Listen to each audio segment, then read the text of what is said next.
Assalamualaikum warahmatullahi wabarakatuh. Tuan-tuan dan puan-puan, dalam sebuah hadis riwayat Imam Muslim dalam kitab sahihnya, diterangkan bahawa orang yang pertama melaksanakan solat pada hari raya, yang ini dengan melaksanakan solat itu khutbah sebelum solat. Sepatutnya untuk hari raya solat terlebih dahulu, barulah khutbah. Tetapi ada satu orang ni, dia yang pertama membuat perkara yang baru, baharu dalam agama. Yang ini khutbah terlebih dahulu, barulah solat. Yang ini seseorang yang bernama Marwan. Okey, sebentar ya.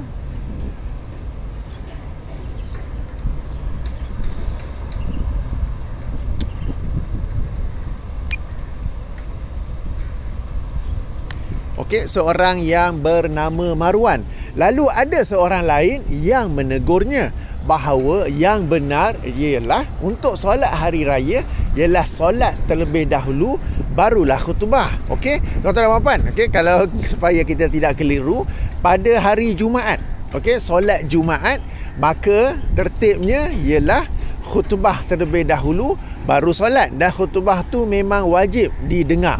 Okey, ada pun untuk solat hari raya Aidilfitri, hari raya Aidil Adha, maka ia adalah solat terlebih dahulu, kemudian baru khutbah, di mana bagi khutbah itu adalah terbuka sama ada seseorang itu mahu mendengarnya ataupun tidak. Maka dalam kes ini Marwan, apa yang dia laksanakan ialah dia melaksanakan khutbah terlebih dahulu, kemudian barulah solat bagi hari raya. Maka seseorang pun menegurnya dalam perkara ini. Lalu dia berkata, sudah banyak orang yang meninggalkan khutbah, okey, kerana tertib yang sedemikian itu.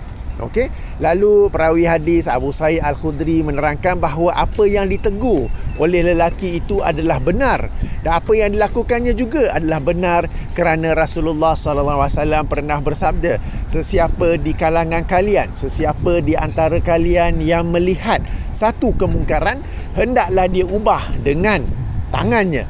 Jika tidak mampu, hendaklah dia ubah dengan lisannya. Dan jika masih tidak mampu, hendaklah dengan hatinya. Dan itulah selemah-lemah iman. Demikian ya, sebuah hadis daripada kitab Sahih Muslim. Tuan-tuan dan puan-puan, saya ingin mengulas sedikit tentang hadis ini. Pertama sekali, kalau kita tengok sikap lelaki yang menegur Marwan tu, yang menukar tertib, okey, tertib antara solat dengan khutbah pada hari raya okey, hari raya Aidilfitri, hari raya Aidil Adha, kalau ia berlaku pada masa kini, pasti akan ada orang yang tuduh lelaki itu ialah Wahabi. Sebab apa yang dilakukan oleh Marwan ialah, apa salahnya? Kan benda baik. Sebab kalau kita solat dulu baru khutbah, maka orang-orang pun akan ada yang duduk dengar khutbah, ada yang akan balik. Tapi jika dialih tertibnya, khutbah terlebih dahulu barulah solat, maka ramai yang akan duduk dengar khutbah dalam rangka menunggu untuk solat hari raya. Okey, solat hari raya ni bagi sebahagian orang di Malaysia ni, ia seolah-olah satu kewajipan yang sangat besar. Ada yang pada pagi raya, bukan semua, segelintir saja, ada yang pada pagi raya subuh tak semayang, tapi pukul 8, 8.30 tu dah bersiap-siap bergegas untuk pergi solat hari raya. Okey, ada sebahagian orang atau mungkin segelintir solat Jumaat tak bersemayang, tapi solat hari raya dia nak sembahyang. Sebab tu kadang-kadang di sebahagian tempat tu solat hari raya surau atau masjid tu lagi penuh daripada solat Jumaat. Padahal pada musim perayaan tu sebenarnya dah ramai balik kampung. Yang tinggal, yang masih tak balik kampung tu sikit saja, tapi masjid dan surau boleh penuh. Dan mereka ini adalah, macam saya katalah, mungkin sebahagian yang solat yang wajib tu, solat Jumaat, solat subuh tidak laksanakan, tetapi solat hari raya mereka laksanakan. Maka bukankah ini sesuatu perkara yang baik? Yang ini kita khutbah dahulu barulah solat. Macam di Malaysia, alasan yang biasa dibagi, ya memang Nabi SAW, baginda solat terlebih dahulu pada hari raya, kemudian baru berkhutbah. Tapi Nabi tak kata tak boleh buat. Kan apa yang Nabi tak buat, tak semestinya tak boleh buat. Kan alasan-alasan yang biasa diberi oleh para pencinta bid'ah di Malaysia seperti itu. Jadi apa yang dilakukan oleh Marwan, dan sebagaimana yang dikhabarkan dalam hadis itu, sebenarnya adalah sesuatu yang baik. Apa salahnya? Betul tak? Kan. Tetapi ada lelaki ni menegur Marwan dalam perkara ini. Dan lelaki inilah yang saya katakan, kalau berlaku di Malaysia, orang akan tuduh dia Wahabi. Orang akan tuduh dia memecah belahkan perpaduan umat Islam. Umat Islam ni telah bersatu, jangan pergi kacau. Padahal apa yang dilakukan oleh lelaki itu adalah selari dengan sabda Nabi SAW, sebagaimana yang dikatakan oleh Abu Sa'id Al-Khudri, hadis Nabi SAW yang sesiapa di antara kalian, sesiapa di kalangan kalian yang melihat kemungkaran. Bila dikatakan kemungkaran, okey, sampai saya bacakan dulu. Apa yang dilakukan oleh lelaki itu dalam menegur tindakan Marwan yang mengubah tertib antara khutbah dengan solat adalah sesuatu yang benar berdasarkan hadis Nabi SAW. Sesiapa di kalangan kalian yang melihat kemungkaran, hendaklah dia ubah dengan tangannya. Jika tidak mampu, hendaklah dia ubah dengan lisannya. Dan jika masih tidak mampu, hendaklah dengan hatinya, yakni membenci dengan hatinya. Dan itulah selemah-lemah iman. Okey, jadi apa yang dia lakukan oleh lelaki itu adalah sesuatu yang selari dengan sabda Nabi SAW. Tuan-tuan dan puan, perkara kedua pula yang saya nak cakap ialah, bila kita dengar hadis ni masyhur, saya yakin ramai yang pernah mendengarnya. Bila dikatakan kemungkaran, ia tidaklah terhad kepada kita lihat orang yang minum arak ke, orang yang berzina ke, orang yang berjudi ke. Okey, perkara-perkara mungkar yang kita semua kenal. Kemungkaran juga boleh berlaku dalam agama. Kemungkaran juga boleh berlaku dalam apa yang orang tu buat dengan tujuan yang baik, padahal ia adalah satu kemungkaran. Ya, sebagai contoh, hadis ini sebagai contohnya, ia melibatkan solat hari raya, khutbah hari raya, dan yang dilakukan oleh Marwan hanyalah sekadar tukar tertib saja. Okey, tukar tertib je antara solat dengan khutbah. Dia khutbah dulu baru solat. Tapi ini pun dipandang sebagai satu kemungkaran. Jadi tuan-tuan dan puan, jangan kita bataskan kemungkaran itu kepada kemungkaran yang semua orang tahu. Okey, yang berkaitan dengan arak, berkaitan dengan judi, berkaitan dengan zina, berkaitan dengan pornografi dan sebagainya. Kemungkaran juga boleh berlaku dalam hal-hal agama yang pada zahirnya kelihatan baik, pada zahirnya it is okay, tetapi pada hal ia juga adalah kemungkaran. Bahkan kemungkaran dalam hal agama ini adalah lebih bahaya dan lebih penting untuk kita cegah. Kenapa? Sebab kemungkaran yang lain tu, macam minum arak, macam berzina, macam berjudi dan sebagainya tu, majoriti umat Islam tahu bahawa ia adalah satu kemungkaran. Berbeza dengan kemungkaran dalam hal agama, orang tak tahu itu kemungkaran. Apatah lagi yang lazim melakukannya bukanlah orang-orang awam, bukanlah orang-orang yang nampak macam jahat, tetapi yang lazim melakukannya ialah orang-orang agama. Lagilah masyarakat awam tidak akan menyangka bahawa ia adalah satu kemungkaran. Bahkan apabila orang agama itu sendiri berkata apa salahnya, ini benda baik, lalu mereka pun terikut-ikut sama, iyalah kan, ini kan benda baik, apa salahnya. Jadi tuan-tuan dan puan, kemungkaran dalam hal agama, dua perkara. Kemungkaran boleh juga berlaku dalam hal agama, dan kemungkaran dalam hal agama adalah lagi bahaya berbanding kemungkaran lain yang semua orang tahu. Berjudi, berzina, pornografi, apa lagi? Minum arak, pergi kelab malam, pergi disco, berjoget, mendedahkan aurat, apa semua tu. Yang ini adalah kemungkaran yang semua orang tahu. Alright? Kemungkaran dalam agama orang tak tahu.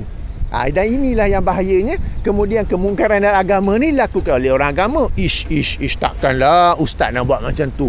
Ish, kau tak nampak ke serban dia tu? Ish, kau tak nampak ke selendang di bahunya tu? Dia bukannya pegang beg bawa drone ke? Dia bawa benda. Ini orang agama ya.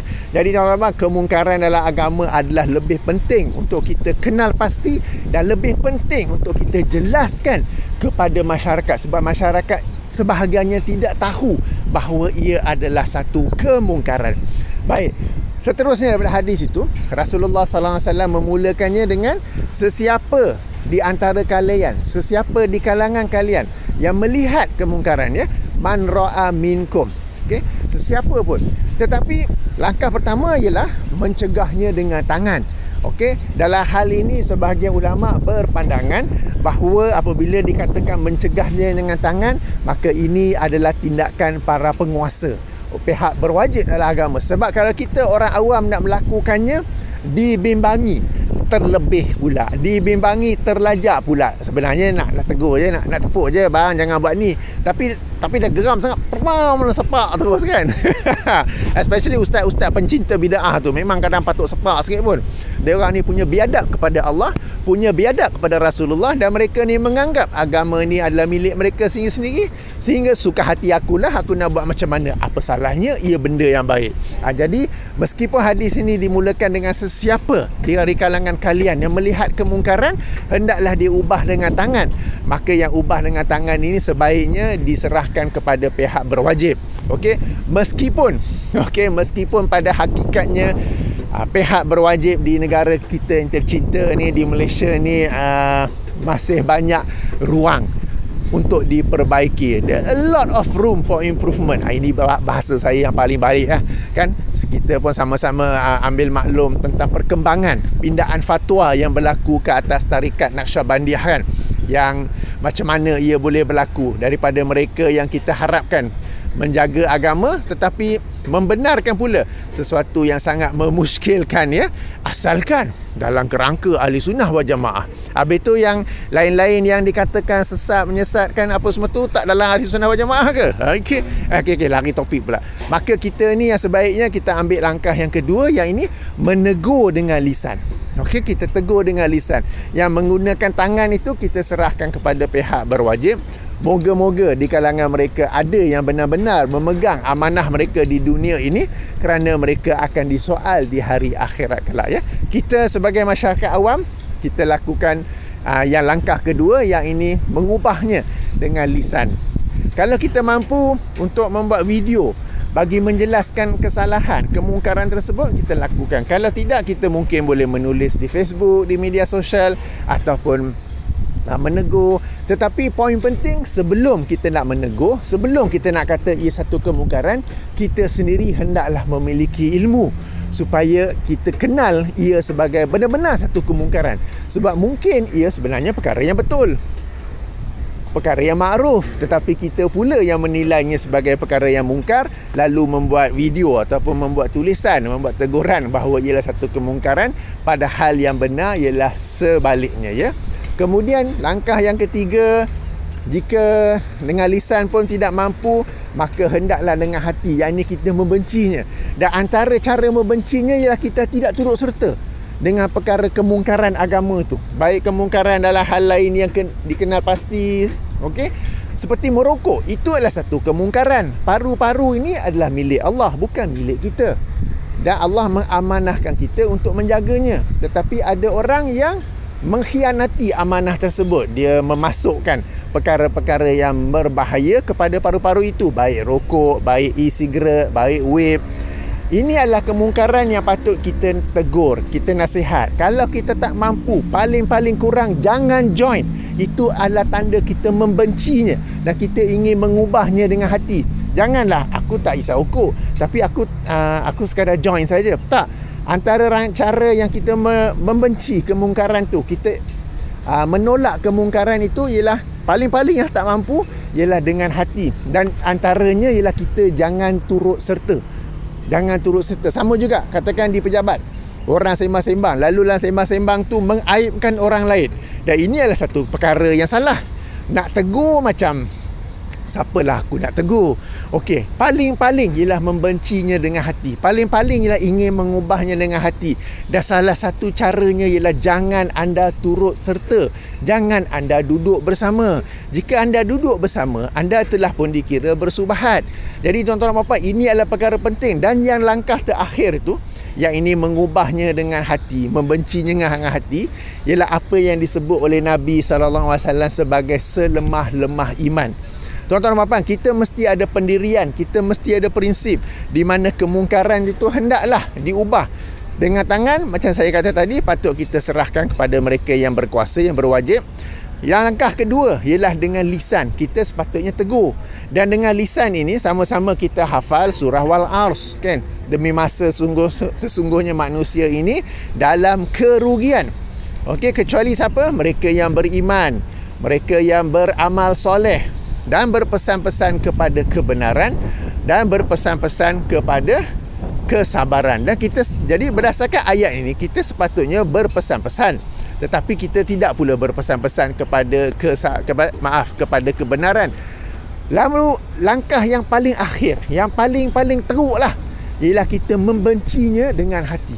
Kita nak ubahnya dengan hati. Dan satu caranya ialah jangan join sama.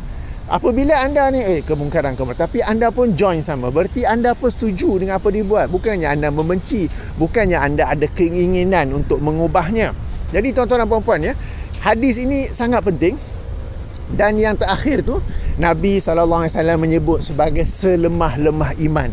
Lalu hendaklah anda bertanya diri anda sendiri, bagaimana iman anda ni? Bagaimana pendirian anda? Apakah anda orang yang berprinsip, ataupun anda sebagai satu lalang, angin tiup ke sini, angin tiup ke sana, kebetulan berhimpun dengan orang-orang soleh, maka bincang hal soleh. Kebetulan berkumpul dengan orang-orang yang membuat kemungkaran, hisap rokok, bicara aib orang, maka okey, ikut saja.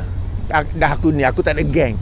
Apa ni, kalau tak ada yang baik tak payah. Okay? Orang agama pun tak semestinya. Betapa banyak orang yang pakai kopiah, pakai jubah, kan, duk isap rokok juga kat kedai restoran apa tu, selepas mereka balik daripada masjid, selepas mereka balik daripada surau. Jadi tuan-tuan puan, ambil perhatian tentang hadis ini. Khasnya yang terakhir tu, okay? Kita ni sepatutnya hendaklah yang dalam tengah-tengah tu. Sebab macam saya kata, ubahlah dengan tangan. Ini sepatutnya diserahkan pada pihak berwajib. Kita ni hendaklah tegur dengan lisan, tegur ke, menasihati ke. Tapi kalaulah rasa tak mampu, kalaulah rasa kita ni kecil sangat, maka yang last kali tu hendaklah dengan hati. Dan itulah selemah-lemah iman. Dan antara cara dengan hati tu, kita tak join sama, kita tak duduk sama, kita tak berdiri sama, kita tak sembang sama. Lantaklah orang nak kata kalian ini anti-social ke, introvert ke, tak ada geng ke, apa ke, kan? Sebab kita ni, macam ayat Quran tadi pun, kita ni sepatutnya berpesan-pesan kepada kebenaran, tak pula buat, tapi duk tengok orang buat perkara mungkar. Okey, jadi tuan-tuan dan puan-puan, ayuh kita perhatikan hadis ini ya. Baik, jadi inilah sedikit tazkirah, sedikit peringatan yang ingin saya sampaikan berdasarkan hadis tersebut. Hadis yang saya yakin semua orang pernah dengar. Sesiapa di antara kalian yang melihat kemungkaran, hendaklah diubah dengan tangannya. Jika tidak mampu dengan lisannya, dan jika masih tidak mampu, maka dengan hatinya. Dan itulah selemah-lemah iman. Lalu saya yakin tuan-tuan dan puan-puan, iman lebih sikit daripada tu, kan? Tapi ayuh kita menjadi orang yang biasa menegur, biasa menasihati. Dan sebab kadang-kadang kita ni tahu benda tu salah, kita nak tegur, nanti syaitan datang pula bisik, alah, aku buat bukan dia orang dengar pun, aku cakap bukan dia orang dengar pun, silap-silap aku yang kena. Apa, engkau ingat engkau ni tiba-tiba jadi ustaz ke? Engkau ni tiba-tiba jadi ustazah ke? Tak payahlah tuan-tuan dan puan-puan. Yang dianjurkan, yang diwajibkan ya, sebab hadis ni berdasarkan Imam An-Nawawi, hukum ni wajib tau. Sebab hadis ini, kalau kita lihat dalam Sahih Muslim, Imam An-Nawawi meletakkan tajuk hadis ini antara lain apa? Penjelasan, okey, tentang melarang kemungkaran dan melarang kemungkaran, dan bahawa iman itu naik dan turun, dan bahawasanya menyeru kepada kebaikan, amar makruf, melarang daripada kemungkaran, nahi mungkar, adalah dua kewajipan sebenarnya. Okay? Imam Nawawi tulis kewajipan. Jadi yang diwajibkan ke atas kita ataupun yang dituntut ke atas kita ialah menegur, ialah menasihati. Tidak semestinya kita dapat result. Orang yang ditegur, mungkin dia tak terima saat-saat tu, tapi mungkin dia balik rumah, dia fikir-fikir betul juga teguran tu. Mungkin lepas 2-3 hari baru dia akan berubah. Dan dia berubah kerana teguran anda. Jadi anda sebagai orang yang ingin menegur, ingin menasihati, ingin mengubah kemungkaran dengan lisan, jangan anda beranggapan bahawa the result must be there and then. Hasilnya mestilah jam-jam tu juga, pada saat itu juga. Tak. Yang dituntut kepada anda ialah menyampaikan, ialah menegur. Macam juga saya membuat video, kan, saya tak harap orang yang dengar video saya ni, jika mereka terbabit dengan apa yang saya tegur, dengan apa yang saya kritik dalam video tu. Seandainya mereka menonton, saya tak expect, saya tak harap mereka berubah saat itu juga. Tapi sekurang-kurangnya mereka dapat dengar. Mungkin sehari, mungkin seminggu, mungkin sebulan, mungkin setahun mereka berubah.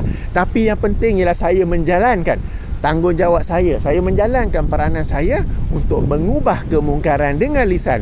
Jadi tuan-tuan dan puan, ayuh kita berusaha untuk mengubah kemungkaran dengan lisan tanpa mengharapkan hasilnya serta-merta. Okey, tanpa mengharapkan hasilnya there and then, immediately akan berubah. Bukan begitu yang maksudkannya. Jadi tuan-tuan dan puan, ayuh kita renung-renungkan hadis ini, ayuh kita mengamalkannya, kita mempraktikannya ya. Jadi sedikit kesimpulan sebelum berakhir.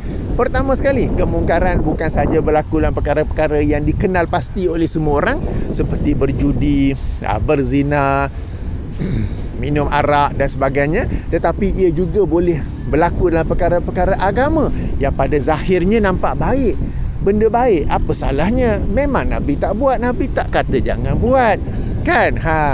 Jadi macam Marwan yang mengubah tertib antara solat dengan khutbah pada hari raya tu, tujuan dia baik, niat dia baik supaya orang tidaklah meninggalkan khutbah, tapi ia tetap satu kemungkaran kerana telah mengubah sunnah Nabi SAW, dan ia menjadi sesuatu yang baharu, dan itu adalah bid'ah, dan ia termasuk dalam kemungkaran. Okey, yang poin yang kedua ialah, meskipun hadis ini menyebut sesiapa di kalangan kalian yang melihat kemungkaran hendaklah diubah dengan tangan. Okey, saya nasihatkan pengubahan dengan tangan ini kita serahkan kepada pihak berwajib. Alright, meskipun di kalangan pihak berwajib, Jabatan Agama Negeri, Jabatan Mufti ni ada banyak ruang yang perlu diperbaiki. Kita berharap ada perubahan-perubahan dalam institusi itu sendiri ya. Kita ambil langkah yang kedua, yang ini hendaklah kita ubah dengan lisan. Kita menasihati, kita menegur. Sebelum itu, sebelum nasihat, sebelum tegur, pastikan bahawa yang dilakukan itu benar-benar satu kemungkaran. Sebab kadang kita yang tak tahu, kan? Kita nampak ada orang solat sunat 2 rakaat selepas solat subuh. Sepatutnya tak ada solat sunat selepas solat subuh. Lalu kita pun menegurnya. Padahal dalam hadis Nabi SAW, ini sebagai contohlah, memang dibolehkan solat sunat fajar selepas solat subuh bagi orang yang lazim melakukannya, tetapi pada pagi itu dia tertinggal ataupun tak sempat, maka dia melaksanakannya selepas solat subuhnya, maka ia dibolehkan ya. Jadi sebelum kita nak menilai sesuatu perkara itu sebagai kemungkaran, hendaklah kita memiliki ilmu terlebih dahulu. Okey, itu yang pertama. Yang kedua, apabila kita menegur, syaitan akan datang membisik dalam diri kita. Alah, siapalah engkau nak nasihatkan dia, siapalah engkau nak menegur dia. Okey, tepislah bisikan-bisikan syaitan itu. Kita terus melaksanakannya sebagai salah satu tuntutan, sebagai salah satu kewajipan dalam agama. Sama juga apabila kita nak tegur, akan ada bisikan datang. Alah, macam dia nak dengar cakap engkau, macam dia nak ikut cakap engkau.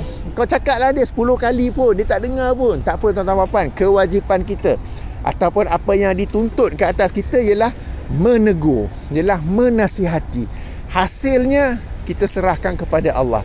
Moga-moga orang yang kita tegur itu dia akan berubah. Tak serta-merta, tetapi mungkin sehari, seminggu, sebulan, setahun, mungkin 10 tahun dia berubah. Dia berubah sebab dia ingat 10 tahun dulu ada orang tegur dia, ada orang nasihatkan dia, dia ingat. Okey. Dan yang paling rendah sekali ialah kita mengubahnya, kita membencinya dengan hati. Dan inilah selemah-lemah iman.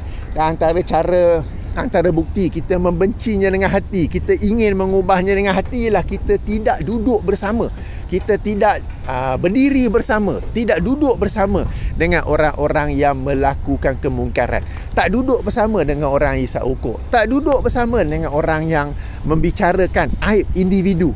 Kalau nak bicarakan perkara yang salah dalam agama tak apa, tetapi aib individu kita tak duduk bersama dengan dia.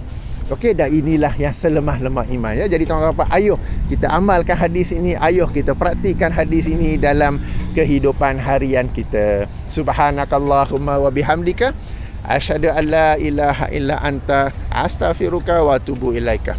Assalamualaikum warahmatullahi wabarakatuh.